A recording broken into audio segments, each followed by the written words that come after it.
नमस्कार दोस्तों, मैं रुचि शुक्ला आज बहुत दिनों के बाद आप लोगों के सामने निर्मला उपन्यास का 7वां भाग प्रस्तुत करने जा रही हूँ। कृपया ध्यान से सुनिएगा कहानी को और जैसा भी लगे आपको कमेंट बॉक्स में ज़रूर बताइएगा। इस बार अगला भाग काफ़ी लेट लाया है मैंने आप लोगों के सामने, लेकिन कहानी कैसी है और कहानी को आगे बढ़ाना है, इसके लिए मुझे ये कहानी आप लोग को सुनानी है। जैसा भी लगे आप लोग बताते रहिए ताकि मैं अगला भाग जल्दी से जल्दी आप लोगों को सुनाती रहूं। आप लोगों का कमेंट बहुत ज़्यादा इस कहानी को सुनाने में मेरे उत्साह को बढ़ाता है। धन्यवाद। यह 7वां भाग है। इसमें मैं आप लोगों को कहानी के आगे की तरफ ले जाती हूँ। अब तक हमने कहानी में सुना था कि तोताराम तरह तरह के तरीक़ों से अपनी पत्नी को आकर्षित करना चाहता है अपनी तरफ, लेकिन कोई भी तरीका काम नहीं आता है।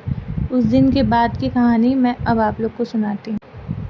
उस दिन से निर्मला का रंग ढंग बदलने लगा। उसने अपने को कर्तव्य पर मिटा देने का निश्चय कर लिया। अब तक नैराश्य के संताप में उसने कर्तव्य पर ध्यान ही नहीं दिया था। उसके हृदय में विप्लव की ज्वाला सी दहकती रहती थी, जिसकी अशाह वेदना ने उसे संज्ञाहीन सा कर रखा था। अब उस वेदना का वेग शांत होने लगा। उसे ज्ञात हुआ कि मेरे जीवन में कोई आनंद नहीं। उसका स्वप्न देखकर क्यों इस जीवन को नष्ट करूं? संसार के सब प्राणी सुख सेज पर ही तो नहीं सोते। मैं भी उन्हीं अभागों में हूँ। मुझे भी विधाता ने दुख की गठरी ढोने के लिए चुना है। वह बोझ सिर से उतर नहीं सकता। उसे फेंकना भी चाहूँ तो नहीं फेंक सकती। उस कठिन भार से चाहे आंखों में अंधेरा आ जाए, चाहे गर्दन टूटने लगे, चाहे पैर उठाना दुस्तर हो जाए, लेकिन गठरी ढोनी पड़ेगी। उम्र भर का कैदी कहाँ रोएगा? रोए भी तो कौन देखता है? किसे उस पर दया आती है? रोने से काम में हर्ज होने के कारण उसे और यातनाएं ही तो सहनी पड़ती हैं। दूसरे दिन वकील साहब कचहरी से आए तो देखा निर्मला का सहास्य मूर्ति अपने कमरे के द्वार पर खड़ी है। यह अनित्य छवि देखकर उनकी आंखें तृप्त हो गई। आज बहुत दिनों के बाद उन्हें यह कमल खिला दिखाई दिया। कमरे में एक बड़ा सा आईना दीवार से लटका हुआ था। आज उसका पर्दा उठा हुआ था। वकील साहब ने कदम रखा तो शीशे पर निगाह पड़ी। अपनी सूरत साथ साथ दिखाई दी। उनके हृदय से चोट सी लग गई। दिन भर के परिश्रम से मुख की कांति मलिन हो गई थी। भांति भांति के पौष्टिक पदार्थ खाने पर भी गालों की झुर्रियाँ साफ दिखाई दे रही थीं। तोंद कसी होने पर भी किसी मुंहजोर घोड़े की भांति बाहर निकली हुई थी। आईने के सामने किंतु दूसरी ओर झांकती हुई निर्मला भी खड़ी थी। दोनों सूरतों में कितना अंतर था। एक रत्न जड़ित विशाल भवन था, दूसरा टूटा फूटा खंडहर। वह उस आईने की ओर और न देख सके। अपनी वह हीनावस्था उनके लिए अशहा थी। वह आईने के सामने से हट गए। उन्हें अपनी सूरत से घृणा होने लगी। फिर इस रूपवती कामिनी का उनसे घृणा करना कोई आश्चर्य की बात न थी। निर्मला की ओर ताकने का भी उन्हें साहस न हुआ। उसकी अनुपम छवि उनके हृदय का शूल बन गई। निर्मला ने कहा, आज इतनी देर कहाँ लगाई? दिन भर राह देखते देखते आंखें फूट जाती हैं। तोताराम ने खिड़की की ओर ताकते हुए जवाब दिया, मुकदमे के मारे दम मारने की छुट्टी नहीं मिलती। अभी एक मुकदमा और था, लेकिन मैं सिर दर्द का बहाना करके भाग खड़ा हुआ। निर्मला, तो क्यों इतने मुकदमे लेते हो? काम उतना ही करना चाहिए जितना आराम से हो सके।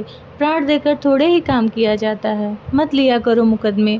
मुझे रुपयों का लालच नहीं। तुम आराम से रहोगे तो रुपए बहुत मिलेंगे। तोताराम, भाई आती हुई लक्ष्मी तो नहीं ठुकराई जाती। निर्मला, लक्ष्मी अगर रक्त और मांस की भेंट लेकर आती है तो उसका न आना ही अच्छा है। मैं धन की भूखी नहीं हूँ। इसी वक्त मनसाराम भी स्कूल से लौटा। धूप में चलने के कारण मुख पर पसीने की बूंदें आई हुई थीं। गोरे मुखड़े पर खून की लाली दौड़ रही थी। आंखों से ज्योतिषी निकलती मालूम होती। द्वार पर खड़ा होकर बोला, अम्मा जी लाइए, कुछ खाने को निकालिए, जरा खेलने जाना है। निर्मला जाकर गिलास में पानी लाई और एक तस्तरी में कुछ मेवे रखकर मनसाराम को दिए। मनसाराम जब खाकर चलने लगा तो निर्मला ने पूछा, कब तक आओगे? मनसाराम, कह नहीं सकता, गोरों के साथ हॉकी का मैच है। बारक यहाँ से बहुत दूर है। निर्मला, भाई जल्द आना, खाना ठंडा हो जाएगा तो कहोगे मुझे भूख नहीं है। मनसाराम ने निर्मला की ओर सरल स्नेह भाव से देखकर कहा, मुझे देर हो जाए तो समझ लीजिएगा, वहीं खा रहा हूँ। मेरे लिए बैठने की जरूरत नहीं। वह चला गया। तो निर्मला बोली, पहले तो घर में आते ही न थे, मुझसे बोलते शर्म आते थे, किसी चीज़ की ज़रूरत होती तो बाहर से ही मंगवा भेजते। जब से मैंने बुलाकर कहा तब से आने लगे। तोताराम ने कुछ चिढ़कर कहा, यह तुम्हारे पास खाने पीने की चीज़ें क्यों मांगने आता है? दीदी से क्यों नहीं कहता? निर्मला ने यह बात प्रशंसा पाने के लोभ से कही थी। वह यह दिखाना चाहती थी कि मैं तुम्हारे लड़कों को कितना चाहती हूँ। यह कोई बनावटी प्रेम न था, उसे लड़कों से सचमुच स्नेह था। उसके चरित्र में अभी तक बाल भाव ही प्रधान था। उसमें वही उत्सुकता, वही चंचलता, वही विनोद प्रियता विद्यमान थी और बालकों के साथ उसकी ये बाल प्रवृत्तियाँ प्रस्फुटित होती थीं। पत्नी सुलभ ईर्ष्या अभी तक उसके मन में उदय नहीं हुई थी, लेकिन पति के प्रसन्न होने के बदले नाक भौं सिकोड़ने का आशा न समझकर बोली, मैं क्या जानूं, उनसे क्यों नहीं मांगते? मेरे पास आते हैं तो दुत्कार नहीं देती, मगर ऐसा करूं तो यही होगा कि यह तो लड़कों को देखकर जलती है। मुंशी जी ने इसका कुछ जवाब न दिया, लेकिन आज उन्होंने मुवक्किलों से बातें नहीं की। मनसाराम के पास गए और उसका इम्तहान लेने लगे। यह जीवन में पहला ही अवसर था जबकि उन्होंने मनसाराम या किसी लड़के की शिक्षाोन्नति के विषय में इतनी दिलचस्पी दिखलाई हो। उन्हें अपने काम से सिर उठाने की फुर्सत ही नहीं मिलती थी। उन्हें उन विषयों में पढ़े हुए 40 वर्ष के लगभग हो गए थे। तब से उनकी ओर आंखें तक न उठाई थी। वह कानूनी पुस्तकों और पत्रों के सिवा कुछ पढ़ते ही न थे, इसका समय ही न मिलता। पर आज उन्हीं विषयों में वह मनसाराम की परीक्षा लेने गए। मनसाराम जहीन था और उसके साथ मेहनती था। खेल में बी टीम का कैप्टन होने पर भी वह क्लास में प्रथम रहता था। जिस पाठ को एक बार देख लेता पत्थर की लकीर हो जाती थी।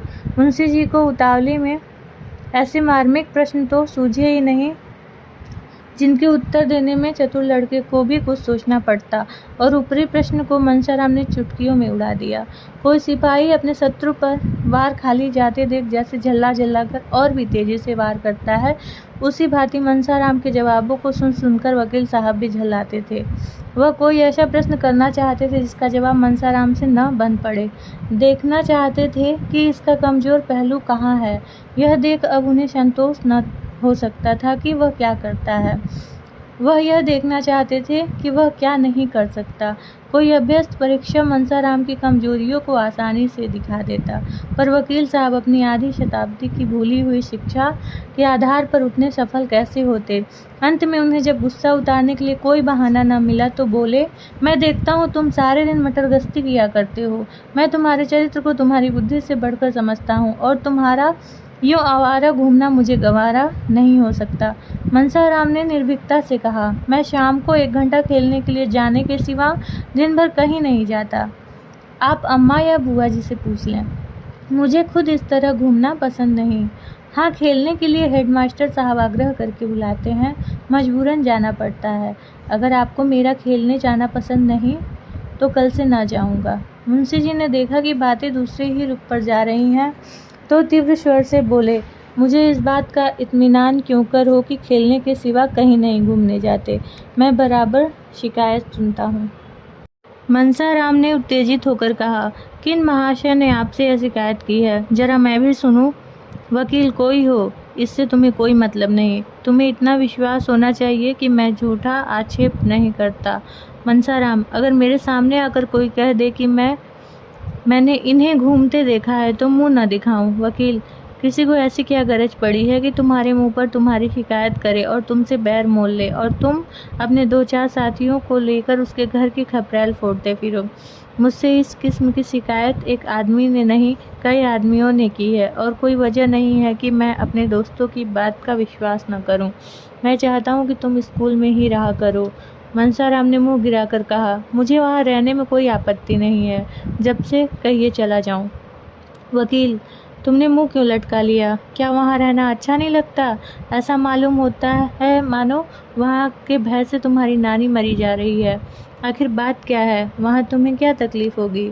मनसाराम छात्रालय में रहने के लिए उत्सुक नहीं था, लेकिन जब मुंशी जी ने यही बात कह दी और इसका कारण पूछा तो वह अपनी झेप मिटाने के लिए प्रसन्नचित्त होकर बोला, मुँह क्यों लटकाऊं? मेरे लिए जैसे घर वैसे बोर्डिंग हाउस, तकलीफ भी कोई नहीं, और हो भी तो उसे सह सकता हूँ। मैं कल ही चला जाऊँगा। हाँ, अगर जगह खाली न हुई तो मजबूरी है। तोताराम वकील थे, समझ गए कि अब यह लौंडा कोई बहाना ढूंढ रहा है जिससे वहाँ जाना भी न पड़े और कोई इल्ज़ाम भी सिर पर न आए। बोले, सब लड़कों के लिए जगह है, तुम्हारे लिए जगह ना होगी? मनसाराम, कितने ही लड़कों को जगह नहीं मिली और बहुत से बाहर किराए के मकानों में पड़े हुए हैं। अभी तक बोर्डिंग हाउस से एक लड़के का नाम कट गया था तो 50 अर्जियाँ उस जगह के लिए आई थीं। वकील साहब ने ज़्यादा तर्क वितर्क करना उचित न समझा। मनसाराम को कल तैयार रहने की आज्ञा देकर अपनी बग्गी तैयार कराई और सैर करने चले गए। इधर कुछ दिनों से वह शाम को प्रायः सैर करने चले जाया करते थे। किसी अनुभवी प्राणी ने बतलाया कि दीर्घ जीवन के लिए इससे बढ़कर कोई मंत्र नहीं है। उनके जाने के बाद मनसाराम आकर रुक्मिणी से बोला, बुआ जी, बाबूजी ने मुझे कल से स्कूल में ही रहने को कहा है। रुक्मिणी ने विस्मित होकर पूछा, क्यों? मनसाराम, मैं क्या जानूं? कहने लगे कि तुम यहाँ आवारों की तरह इधर उधर फिरा करते हो। रुक्मिणी, तूने कहा नहीं कि मैं कहीं नहीं जाता। मनसाराम, कहा क्यों नहीं, मगर जब वो माने भी। रुक्मिणी, तुम्हारी नई अम्मा जी की कृपा होगी और क्या। मनसाराम, नहीं बुआ जी, मुझे उन पर संदेह नहीं है। वो बेचारी तो भूल से भी कभी कुछ नहीं करती। कोई चीज़ मांगने जाता हूँ तो तुरंत उठ कर देती हैं। रुक्मिणी, तू यह त्रिया चरित्र क्या जाने, यह उन्हीं की लगाई हुई आग है। देख, मैं जाकर पूछती हूँ। रुक्मिणी झल्लाई हुई निर्मला के पास पहुँची। उसे आड़े हाथों लेने का, कांटों में घसीटने का, रुलाने का सुअवसर वह हाथ से न जाने देती थी। निर्मला उनका आदर करती थी, उनसे दबती थी, उनकी बातों का जवाब तक न देती थी। वह चाहती थी कि वह मुझे सिखावन की बातें कहें, मैं भूलूं वहाँ सुधारें, वह कामों की देख रेख करती रहें, पर रुक्मिणी उससे तनी ही रहती थी। निर्मला चारपाई से उठकर बोली, आइए दीदी, बैठिए। रुक्मिणी ने खड़े खड़े कहा, मैं पूछती हूँ, क्या तुम सबको घर से निकाल कर अकेली ही रहना चाहती हो? निर्मला ने कातर भाव से कहा, क्या हुआ दीदी जी, मैंने तो किसी से कुछ नहीं कहा। रुक्मिणी, मनसाराम को घर से निकाले देती हो, तिस पर कहती हो मैंने तो कुछ नहीं कहा। क्या तुमसे इतना भी नहीं देखा जाता? निर्मला, दीदी जी, तुम्हारे चरणों को छूकर कहती हूँ, मुझे कुछ नहीं मालूम। मेरी आंखें फूट जाएं अगर मैंने उसके विषय में मुंह तक खोला हो। रुक्मिणी, क्यों व्यर्थ कस्में खाती हो? अब तक तोताराम कभी लड़के से नहीं बोलते थे। एक हफ्ते के लिए मनसाराम ननिहाल चला गया था तो इतना घबराए कि खुद जाकर लिवा लाए। अब उसी मनसाराम को घर से निकालकर स्कूल में रखे देते हैं। अगर लड़के का बाल भी बाका हुआ तो तुम जानोगी। वह कभी बाहर नहीं रहा, उसे न खाने की सुध रहती न पहनने की, जहाँ बैठा वहीं सो जाता है। कहने को तो जवान हो गया पर स्वभाव बालकों सा है। स्कूल में तो उसका मरण हो जाएगा, वहाँ किसे फिक्र है कि उसने खाना खाया या नहीं, कहाँ कपड़े उतारे, कहाँ सो रहा। जब घर में कोई पूछने वाला नहीं तो बाहर कौन पूछेगा। मैंने तुम्हें चेता दिया, आगे तुम जानो, तुम्हारा काम जाने। यह कहकर रुक्मिणी वहाँ से चली गई। वकील साहब सैर करके लौटे तो निर्मला ने तुरंत यह विषय छेड़ दिया। मनसाराम से वह आजकल थोड़ी देर अंग्रेजी पढ़ती थी, उसके चले जाने पर फिर पढ़ने का हरज न होगा, दूसरा कौन पढ़ाएगा। वकील साहब को अब तक यह बात मालूम न थी। निर्मला ने सोचा कि जब कुछ अभ्यास हो जाएगा तो वकील साहब को एक दिन अंग्रेजी में बात करके चकित कर दूंगी। कुछ थोड़ा सा ज्ञान तो उसे अपने भाइयों से हो गया था, अब वह नियमित रूप से पढ़ रही थी। वकील साहब की छाती पर सांप लौट गया। त्योरियां बदल कर बोले, वे कब से पढ़ा रहा है तुम्हें? मुझे तुमने कभी नहीं कहा।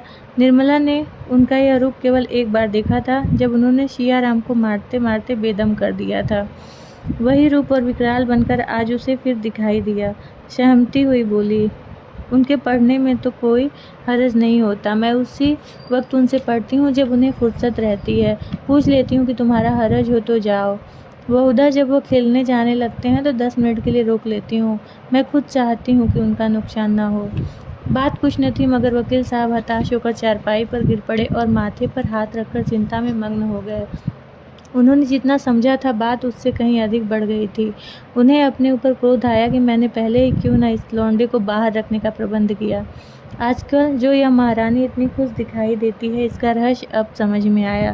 पहले कभी इतनी सजी सजाई न रहती थी, बनाव चुनाव भी न करती थी, पर अब देखता हूँ काया पलट सी हो गई है। जी में तो आया कि इसी वक्त चलकर मनसाराम को निकाल दे, लेकिन प्रौढ़ बुद्धि ने समझाया कि इस अवसर पर क्रोध की जरूरत नहीं, कहीं इसने भाप लिया तो गजब ही हो जाएगा। जरा इसके मनोभाव को टटोलना चाहिए। बोले, यह तो मैं जानता हूँ कि तुम्हें 2-4 मिनट पढ़ाने से उसका कोई हर्ज नहीं होता, लेकिन आवारा लड़का है, अपना काम न करने का उसे एक बहाना तो मिल जाता है। कल अगर फेल हो गया तो साफ कह देगा मैं तो दिन भर पढ़ाता रहता था। मैं तुम्हारे लिए कोई मिस नौकर रख दूंगा, कुछ ज़्यादा खर्च न होगा। तुमने मुझसे पहले कहा ही नहीं। वह तुम्हें भला क्या पढ़ाता होगा, 2-4 शब्द बताकर भाग जाता होगा। इस तरह तुम्हें कुछ भी ना आएगा। निर्मला ने तुरंत इस आक्षेप का खंडन किया। नहीं, यह बात तो नहीं है, वह मुझे दिल लगाकर पढ़ाते हैं और उनकी शैली भी ऐसी है कि पढ़ने में मन लगता है। आप एक दिन ज़रा उनका समझाना देखिए। मैं तो समझती हूँ कि मिस इतने ध्यान से न पढ़ाएगी। वकील साहब अपनी प्रश्न कुशलता पर मूंछों पर ताव देते हुए बोले, दिन में एक ही बार पढ़ाता है या कई बार? निर्मला अब भी प्रश्नों का आशय न समझी, बोली, पहले तो शाम को ही पढ़ा देते थे, अब कई दिनों से एक बार आकर लिखना भी देख लेते हैं। वह तो कहते हैं कि मैं अपनी क्लास में सबसे अच्छा हूँ, अभी परीक्षा में इन्हीं को प्रथम स्थान मिला था। फिर आप कैसे समझते हैं कि उनका पढ़ने में जी नहीं लगता? मैं इसीलिए और भी कहती हूँ कि दीदी समझेंगी, इसी ने यह आग लगाई है। मुफ्त में मुझे यह ताने सुनने पड़ेंगे। अभी जरा ही देर हुई धमका कर गई हैं। मुंशी जी ने दिल में कहा, खूब समझता हूँ, तुम कल की छोकरी होकर मुझे चराने चली, दीदी का सहारा लेकर अपना मतलब पूरा करना चाहती है। बोले, मैं नहीं समझता, बोर्डिंग का नाम सुनकर क्यों लौंडे की नानी मरती है और लड़के खुश होते हैं कि अपने दोस्तों में रहेंगे, यह उल्टे रो रहा है। अभी कुछ दिन पहले तक यह दिल लगाकर पढ़ता था। यह उसी मेहनत का नतीजा है कि अपनी क्लास में सबसे अच्छा है, लेकिन इधर कुछ दिनों से सैर सपाटे का चस्का पड़ चला है। अगर अभी से रोकथाम न की तो पीछे करते धरते न बन पाएगा। तुम्हारे लिए मैं मिस रख दूंगा। दूसरे दिन मुंशी जी प्रातःकाल कपड़े लत्ते पहनकर बाहर निकले। दीवान खाने में कई मुवक्किल बैठे हुए थे। इनमें एक राजा साहब भी थे, जिनसे मुंशी जी को कोई 1000 सालाना मेहनताना मिलता था, मगर मुंशी जी उन्हें वहीं छोड़कर 10 मिनट में आने का वादा करके बग्घी पर बैठकर स्कूल के हेडमास्टर के यहाँ जा पहुँचे। हेडमास्टर साहब बड़े सज्जन पुरुष थे। वकील साहब का बहुत आदर सत्कार किया, पर उनके यहाँ एक लड़के की जगह खाली न थी। सभी कमरे भरे हुए थे। इंस्पेक्टर साहब की कड़ी ताकीद थी कि मुफस्सिल के लड़कों को जगह देकर तब शहर के लड़कों को लिया जाए। इसलिए कोई जगह खाली भी हुई तो भी मनसाराम को जगह न मिल सकेगी, क्योंकि कितने ही बाहरी लड़कों के प्रार्थना पत्र रखे हुए थे। मुंशी जी वकील थे। रात दिन ऐसे प्राणियों से साबिका रहता जो लोग वश असंभव को भी संभव, असाध्य को भी साध्य बना सकते हैं। समझे, शायद कोई ले दे दिलाकर काम निकल जाए। दफ्तर के क्लर्क से ढंग की कुछ बातचीत करना चाहिए। पर उसने हंसकर कहा, मुंशी जी, यह कचहरी नहीं स्कूल है। हेडमास्टर साहब के कानों में इसकी भनक भी पड़ गई तो जामे से बाहर हो जाएंगे और मनसाराम को खड़े खड़े निकाल देंगे। संभव है अफसरों से शिकायत कर दे। बेचारे मुंशी जी अपना सा मुँह लेकर रह गए। 10 बजते बजते झुंझलाते हुए घर लौटे। मनसाराम उसी वक्त घर से स्कूल जाने को निकला। मुंशी जी ने कठोर नेत्रों से उसे देखा, मानो वह उनका शत्रु हो, और घर में चले गए। इसके बाद 10-12 दिनों तक वकील साहब का यही नियम रहा कि कभी सुबह कभी शाम किसी न किसी स्कूल के हेडमास्टर से मिलने और मनसाराम को बोर्डिंग हाउस में दाखिल कराने की चेष्टा करते, पर किसी स्कूल में जगह न थी। सभी जगहों में से कोरा जवाब मिल गया। अब 2 ही उपाय थे, या तो मनसाराम को अलग किराए के मकान में रख दिया जाए या किसी दूसरे स्कूल में भर्ती करा दिया जाए। यह दोनों ही बातें आसान थी। मुफस्सिल के स्कूल में अक्सर खाली रहती थी, लेकिन अब मुंशी जी को शंकित हृदय को शांत हो गया था। उस दिन से उन्होंने मनसाराम को कभी घर से जाते न देखा, यहाँ तक कि वह खेलने भी न जाता था। स्कूल जाने के पहले और आने के बाद बराबर अपने कमरे में बैठा रहता। गर्मी के दिन थे, खुले हुए मैदान में भी देह से पसीने की धारें निकलती थी, लेकिन मनसाराम अपने कमरे से बाहर न निकलता। उसका आत्मविश्वास आवारापन के आक्षेप से मुक्त हो जाने के लिए विकल हो रहा था। वह अपने आचरण से इस कलंक को मिटा देना चाहता था। एक दिन मुंशी जी बैठे भोजन कर रहे थे कि मनसाराम भी नहाकर खाने आया। मुंशी जी ने इधर उसे महीनों से नंगे बदन न देखा था। आज उस पर निगाह पड़ी तो होश उड़ गए। हड्डियों का ढांचा सामने खड़ा था। मुख पर अब भी ब्रह्मचर्य का तेज था, पर देह धुलकर कांटा हो गई। थी। पूछा, आजकल तुम्हारी तबीयत अच्छी नहीं क्या? इतने दुबले क्यों हो? मनसाराम ने धोती ओढ़कर कहा, तबीयत तो बिल्कुल अच्छी है मुंशी जी। फिर दुबले क्यों हो? मनसाराम, दुबला तो नहीं हूँ मैं, इससे ज़्यादा मोटा कब था। मुंशी जी, वाह, आधी देह भी नहीं रही और कहते हो मैं दुर्बल नहीं हूँ। क्यों दीदी, यह ऐसा ही था। रुक्मिणी आंगन में खड़ी तुलसी को जल चढ़ा रही थी। बोली, दुबला क्यों होगा, अब तो बड़ी अच्छी तरह लालन पालन हो रहा है। मैं गंवारिन थी, लड़कों को खिलाना पिलाना नहीं जानती थी। खोमचा खिला खिलाकर इनकी आदत बिगाड़ देती थी। अब तो एक पढ़ी लिखी गृहस्थी के कामों में चतुर औरत पान की तरफ फेर रही है ना। दुबला हो उसका दुश्मन। मुंशी जी, दीदी तुम बहुत अन्याय करती हो। तुमसे किसने कहा कि लड़कों को बिगाड़ रही हो? जो काम दूसरों के किए न हो सके वह तुम्हें खुद करना चाहिए। यह नहीं कि घर से कोई नाता ना रखो। जो अभी खुद लड़की है दूसरों की देखभाल क्या करेगी? यह तुम्हारा काम है। रुक्मिणी, जब तक अपना समझती थी करती थी, जब तुमने गैर समझ लिया तो मुझे क्या पड़ी है कि तुम्हारे गले में चिपटूं। पूछो कई दिन से दूध नहीं पिया, जाकर कमरे में देख आओ। नाश्ते के लिए जो मिठाई भेजी गई थी वह पड़ी सड़ रही है।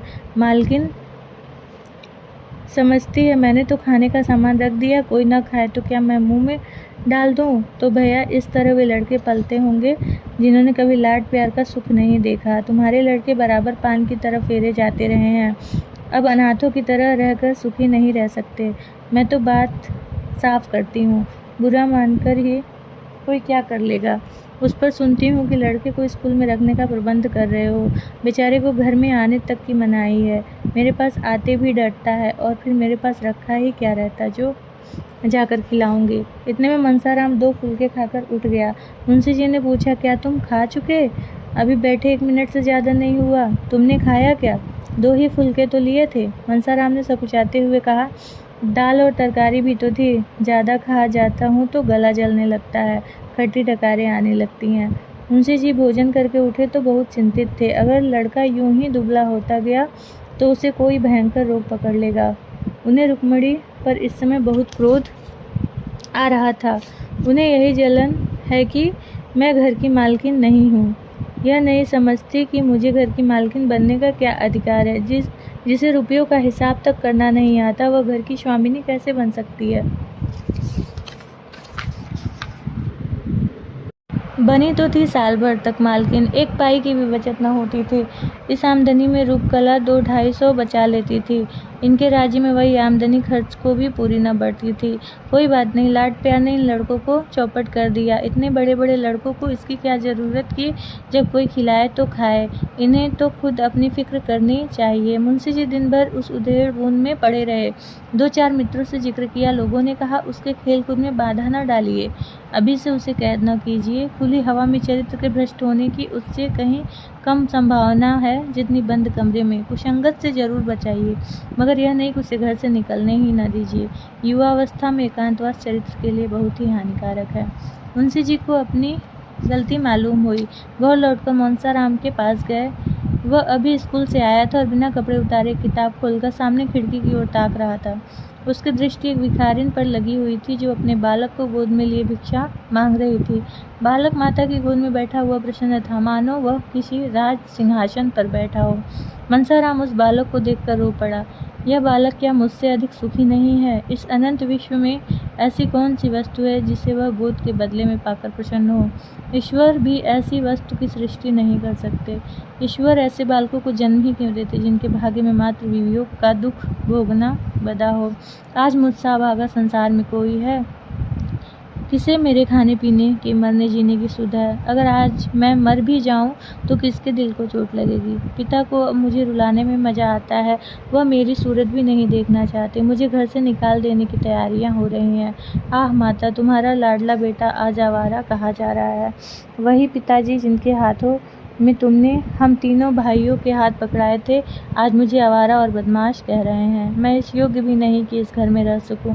यह सोचते सोचते अपार वेदना से फूट फूट कर रोने लगा। उसी समय तोताराम कमरे में आकर खड़े हो गए। मनसाराम ने चटपट आंसू पोंछ डाले और सिर झुकाकर खड़ा हो गया। मुंशी जी ने शायद यह पहली बार उसके कमरे में कदम रखा था। मनसाराम का दिल धड़ धड़ करने लगा कि देखे आज क्या आफत आती है। मुंशी जी ने उसे रोते देखा तो एक क्षण के लिए उनका वात्सल्य घोर निद्रा से चौंक उठ पड़ा। घबराकर बोले, क्यों रोते क्यों हो बेटा, किसी ने कुछ कहा है? मनसाराम ने बड़ी मुश्किल से उमड़ते हुए आंसुओं को रोककर कहा, जी नहीं, रोता नहीं हूँ। मुंशी जी, तुम्हारी अम्मा ने तो कुछ नहीं कहा? मनसाराम, जी नहीं, वह तो मुझसे बोलती ही नहीं। मुंशी जी, क्या करूँ बेटा, शादी तो इसीलिए की थी कि बच्चों को माँ मिल जाएगी, लेकिन यह आशा पूरी नहीं हुई। तो क्या बिल्कुल नहीं बोलती? मनसाराम, जी नहीं, इधर महीनों से नहीं बोली। मुंशी जी, विचित्र स्वभाव की औरत है, मालूम नहीं होती कि क्या चाहती है। मैं जानता कि उसका ऐसा मिजाज होगा तो कभी शादी न करता।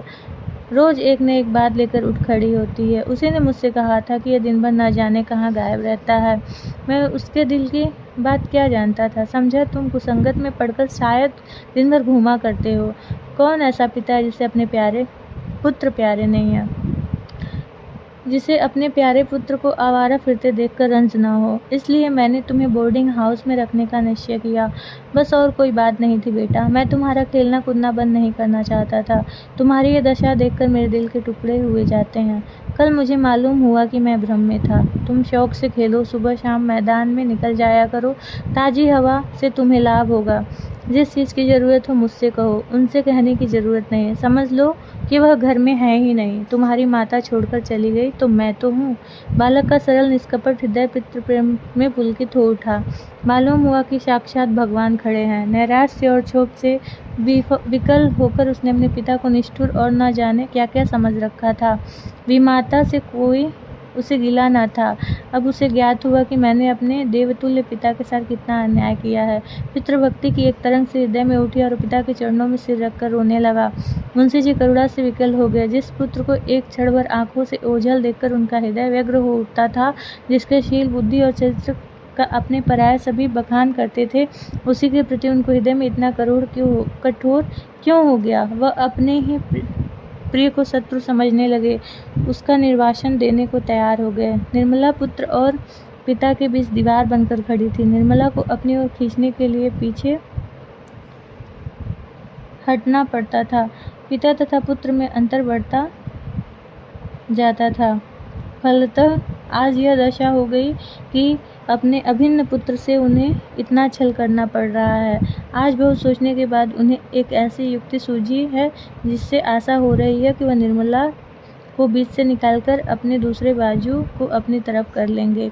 उन्होंने उस युक्ति का आरंभ कर दिया है, लेकिन इसमें अभिष्ट सिद्ध होगा या नहीं, इसे कौन जानता है। जिस दिन से तोताराम ने निर्मला को बहुत मिन्नत समाजत करने पर भी मनसाराम को बोर्डिंग हाउस भेजने का निश्चय किया था, उस दिन से उसने मनसाराम से पढ़ना छोड़ दिया था। यहाँ तक कि बोली भी न थी। उसे स्वामी की अविश्वासपूर्ण तत्परता का कुछ कुछ आभास हो गया था।